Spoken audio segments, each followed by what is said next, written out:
Welcome, welcome, welcome to the Daily Drop on Pro Ball Daily. I'm Mike.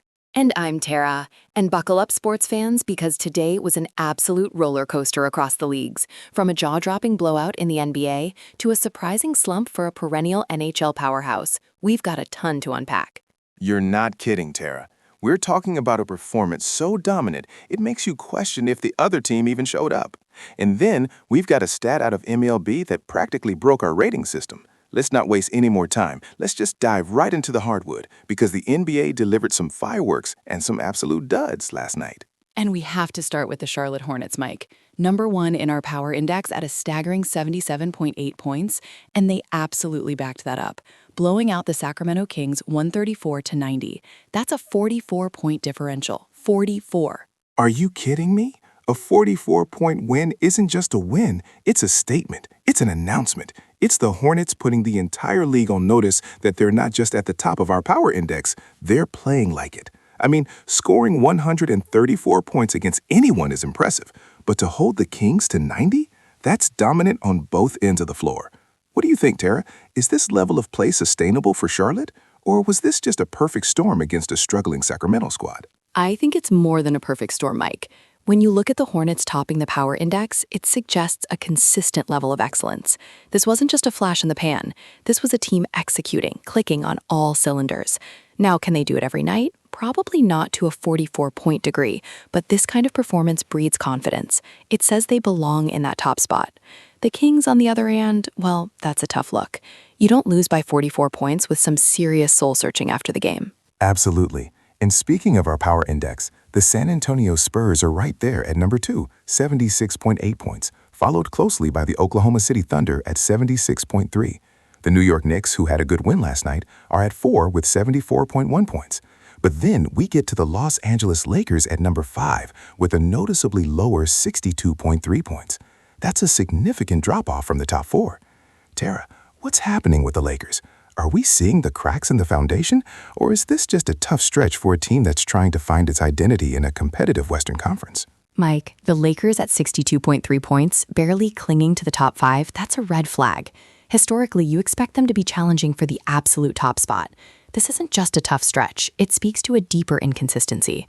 Are they struggling with health? Is the chemistry off? LeBron James can't do it all forever, and if the supporting cast isn't consistently stepping up, that power index score reflects it. I think this is a sign that the Western Conference is just eating them alive, and they're looking vulnerable. They need to figure it out, and fast, if they want to be real contenders. I'm with you. That 62.3 feels like a team that's lost its way a bit, especially compared to the dynamism we're seeing from the Hornets or the Spurs right now. Let's look at some of the other scores from around the league. The Orlando Magic fought hard, but ultimately fell to the Cleveland Cavaliers, 131-136. A high-scoring affair, but Cleveland held on for the W. Then we had the New Orleans Pelicans making a push against the Knicks, but New York closed it out 121-116, solidifying their spot in our top 5. And a fantastic Western Conference battle between the Denver Nuggets and the Phoenix Suns, with the Nuggets edging them out 125-123. That's the kind of game you love to see, a true heavyweight fight that came down to the wire. You've got to wonder what kind of adjustments Phoenix makes after dropping a close one like that at home. It's all about those crucial possessions in games like that. But let's talk about some of these fascinating trends we're seeing in the NBA.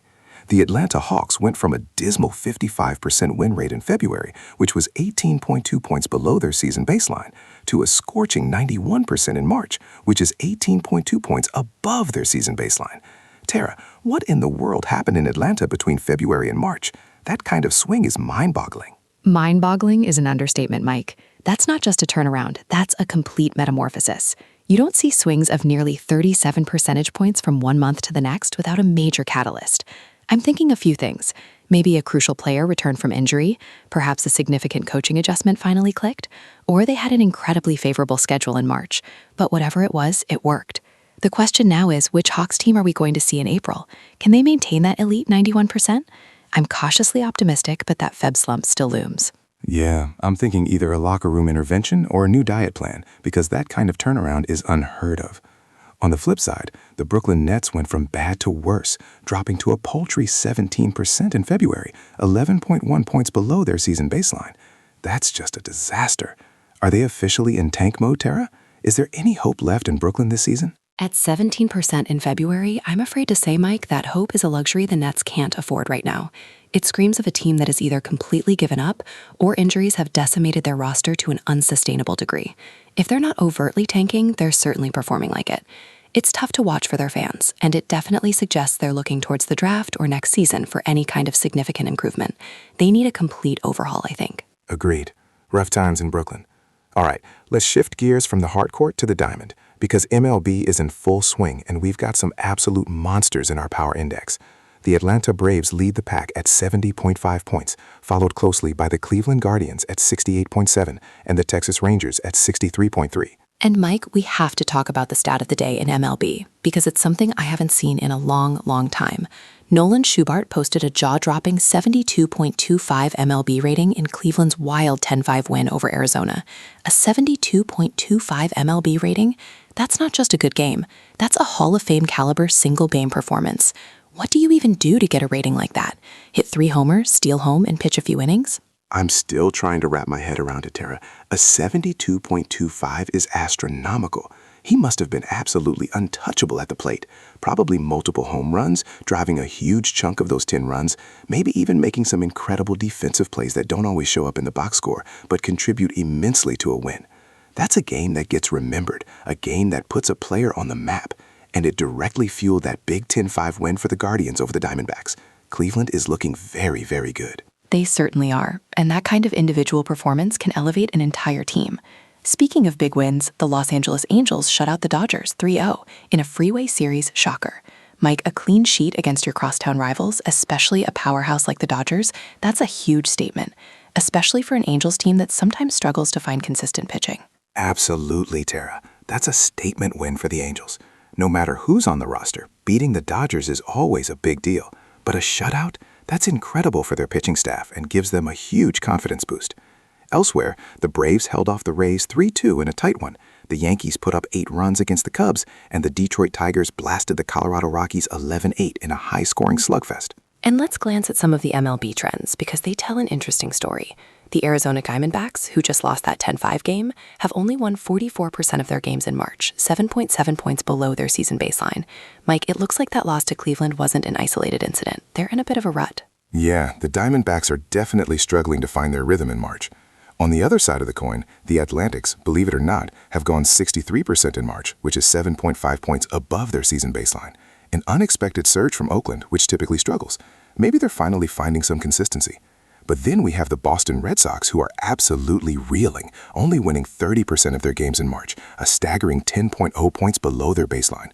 Tara, what's going on in Boston? The Red Sox at 30% in March? That's just not acceptable for a team with their history and payroll. Mike, the Red Sox 30% win rate in March is a full-blown crisis. That's not just a slow start. That's a team that isn't performing at a professional level. Is it the pitching? Is it the hitting? Is it team morale? Whatever it is, they need to address it immediately. They're quickly falling out of contention if they don't turn things around. That kind of sustained poor performance suggests systemic issues. It's a dark cloud over Fenway right now. It certainly is. Let's hit the ice now, because the NHL had some absolute thrillers. Our power index has the Buffalo Sabres leading the league at 72.1 points, followed closely by the Carolina Hurricanes at 71.1 and the Ottawa Senators at 70.7. And Mike, the stat of the day in the NHL tells you everything you need to know about the excitement. Dallas and New Jersey combined for 10 goals in a wild 6-4 showdown. That's a back-and-forth high-octane game that must have had fans on the edge of their seats. You love to see that kind of offensive explosion in hockey. Oh, absolutely. A 6-4 game, that's pure entertainment. It's not often you see that many goals flying around. Both offenses clearly came to play, and it made for a fantastic spectacle. But let's talk about the trends, because one team is taking us on an emotional roller coaster. The Boston Bruins, a perennial contender, went 91% in January, which was an incredible 27.9 points above their season baseline, an absolute juggernaut. But then in March, they crashed hard, dropping to 50%, 13.0 points below their season baseline. Tara, what in the name of Bobby Orr happened to the Boston Bruins? From 91% to 50% in just 2 months? That's a catastrophic collapse. Mike, that Bruins trend is the most shocking storyline across all sports today, in my opinion. 91% in January is MVP caliber team play. 50% in March is a team fighting to stay relevant. You don't drop 41 percentage points in your win rate without something being fundamentally broken. Is it injuries to key players? Did they make a bad trade deadline move that disrupted team chemistry? Or is it simply a collective slump, a mental block that they just can't shake? Whatever it is, the coaching staff needs to find answers yesterday. This isn't just a blip. It's a team that has lost its identity, and it casts a huge shadow over their playoff aspirations. I mean, the Toronto Maple Leafs just beat them 4-2 last night, which only adds salt to the wound for Boston fans. You're absolutely right, Tara. That's a debate that's going to dominate sports talk for days. Meanwhile, the Buffalo Sabres, our #1 team, are trending in the opposite direction, going 83% in March, 11.9 points above their season baseline. They're surging. The Carolina Hurricanes, Ottawa Senators, Nashville Predators, and Columbus Blue Jackets round out our top 5, all looking strong. Other scores saw the Calgary Flames beat the LA Kings 3-2, the Senators continued their strong play with a 3-2 win over Detroit, and the Florida Panthers edged out the Seattle Kraken 5-4. All right, let's switch gears to the beautiful game. In La Liga, Barcelona remains at the top of our power index with 75.8 points, followed closely by Real Madrid at